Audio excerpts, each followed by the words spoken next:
আসসালামু আলাইকুম প্রিয় দর্শক, সবাই কেমন আছেন? চলে আসলাম আজ শনিবার 28শে মার্চ 2026 আজকের তীব্র ভয়াবহ কালবৈশাখী, ঝড় বৃষ্টি, নিম্নচাপ, শিলাবৃষ্টি এবং আবহাওয়ার বিশেষ গুরুত্বপূর্ণ আপডেট নিয়ে। আগামী 24 থেকে 48 ঘন্টার মধ্যে বাংলার একাধিক জেলার উপর ধেয়ে আসছে কালবৈশাখী, বজ্রবিদ্যুৎ সহ বৃষ্টিপাত এবং শিলাবৃষ্টি। দেশের বেশিরভাগ এলাকায় তীব্র ভয়াবহ কালবৈশাখী এবং ঘন্টায় 50 থেকে 60 এবং 70 কিলোমিটার বেগে দমকা বা জোড়া হাওয়া বয়ে যাওয়ার সতর্কতা জারি করল আবহাওয়া অধিদপ্তর। প্রিয় দর্শক, আজও আগামীকাল পরবর্তী এক সপ্তাহ কেমন থাকতে চলছে দুই বাংলার আবহাওয়া, কোন কোন জেলাগুলোর উপর ভারী থেকে অতি ভারী বৃষ্টি নিয়ে সতর্কতা রয়েছে তা জানিয়ে দেব ভিডিওটির মাধ্যমে। জানতে হলে ভিডিওটি না টেনে শেষ পর্যন্ত দেখবেন। ভালো লাগলে লাইক করে চ্যানেলটি সাবস্ক্রাইব করে পাশের বেল বাটনে ক্লিক করে রাখবেন। আর ভিডিওটি আপনি কোন জেলা থেকে সরাসরি লাইভ দেখছেন কমেন্ট করে জানিয়ে দিন।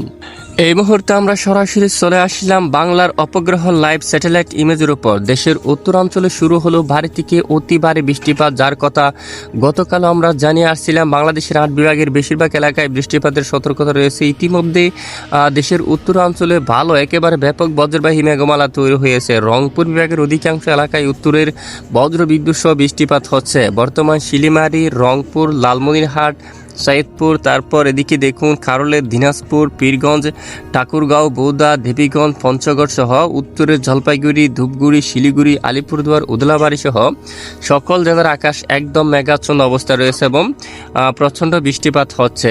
এদিকে সিলেট বিভাগের উত্তরাঞ্চলের জেলাগুলোর উপর শুরু হয়ে গেল বৃষ্টিপাত। সিলেট, চরকায়, জাকিগঞ্জ, বড়লেখা, জৈন্তিয়াপুর, কাদ্দম, তারপর চাতক বাজার, বিশনবাপুর, ফেনারবাগ, চিরাপুঞ্জির উপর, তারপর এদিকে শিলংয়ের উপর ব্যাপক আকারে বজ্রবাহী মেঘ তৈরি হয়েছে এবং মাঝারি থেকে ভারী বৃষ্টিপাত কিন্তু শুরু হয়ে গেছে। এদিকে রাজধানী ঢাকা সহ দেশের একাধিক জেলায় আকাশ মেঘাচ্ছন্ন অবস্থা রয়েছে। শাইলকুপা, পাবনা, ফরিদপুর, নাগারপুর, ঢাকা, কাপাসিয়া, এদিকে খুলনা, বরিশাল, জালকাঠি, পটুয়াখালী, মতিরহাট, সেনবাগ, ফটিকছড়ি, চট্টগ্রাম, কক্সবাজার, কুতুবদিয়া সহ উপকূলীয় সকল জেলার উপর আকাশ প্রায় মেঘাচ্ছন্ন অবস্থায় দেখা যাচ্ছে এবং আগামী 24 ঘন্টার মধ্যে আবারও দেশের দক্ষিণ উপকূলীয় অঞ্চল সহ খুলনা ও বরিশাল এবং চট্টগ্রাম বিভাগের বিভিন্ন এলাকায় বজ্রবিদ্যুৎ সহ বৃষ্টিপাতের সতর্কতা রয়েছে।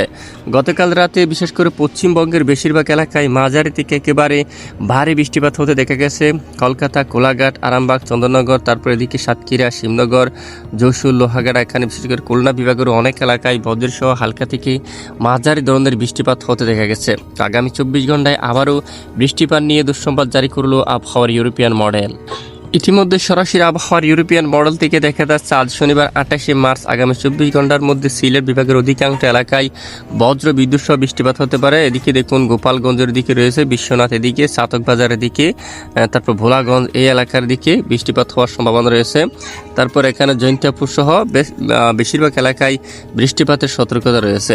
এদিকে মৌলভীবাজার আশেপাশেও এখানে শ্রীমঙ্গল, তারপর এখানে দেখুন আমবাসা এই এলাকার দিকে বৃষ্টিপাত হতে পারে। এদিকে রয়েছে কুমিল্লার দিকে চাঁদপুর, নারায়ণপুর, এখানে লাকসাম, মোহনগঞ্জ এই এলাকার দিকে এবং মুন্সিগঞ্জ, তারপর এখানে ফরিদপুর সহ কয়েকটি এলাকায় বৃষ্টিপাত হতে পারে। খুলনা বিভাগের আশেপাশে এলাকায় এবং কালবৈশাখীর মতো করে ধীরে ধীরে পূর্ব দিকে অগ্রসর হবে। এদিকে বরিশাল, জালকাঠি, পটুয়াখালী, পিরোজপুর, বাগেরহাট এই এলাকায়, ভোলা এই এলাকায় বৃষ্টিপাত হতে পারে।